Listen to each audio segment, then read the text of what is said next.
It's a nasty scene here in Wrightsville Beach as we take a live look on our Stevenson Skyview camera network. Hurricane Matthew edging its way closer to southeastern North Carolina. Rough seas, even some raindrops on the lens. You probably are seeing heavy rain in your neck of the woods.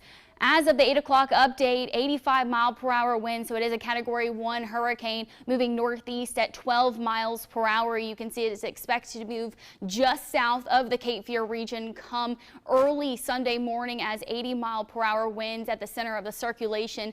Not expected to make landfall here in southeastern North Carolina, but going to be pretty close to our area, and then eventually it's going to move out to sea once again and weakening as it does so. So over the next 24 to 36 hours, we're going to be monitoring Matthew very, very closely. Here is the latest radar. As you can see, the circulation kind of near Charleston and significant amount of rain, heavy at times, stretching all the way up the Carolina coast. You can see in southeastern North Carolina those bands moving in. You can see all the way from Elizabethtown, Whiteville, Tabor City over into Brunswick County, seeing a little bit of break in the Wilmington area, but a lot of rain is what we're seeing on the radar and expected to keep that way as we go throughout the day. Watches and warnings that are in effect, there's a lot of them. Hurricane warning in effect for New Hanover, Brunswick, and Pender counties right now, and tropical storm warnings in effect for Bladen and Columbus County. We've also seen a lot of tornado warnings already issued in our area. A confirmed tornado down in the Myrtle Beach area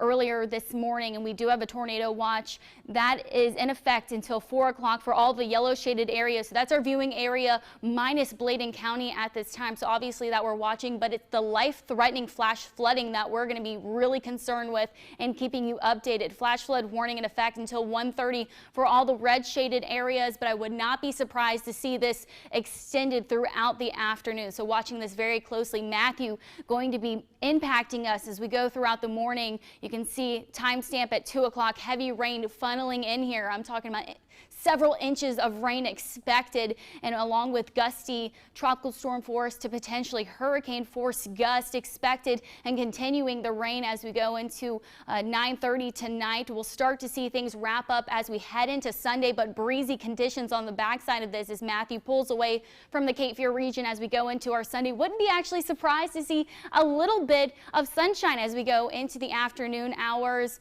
and we are warning just issued. Okay, all right. Chief Meteorologist Scott Dean says we do have a new tornado warning that has been issued for our area. We're going to get some information to you right now. Meteorologist Stephanie Waldrop has the latest information. Stephanie?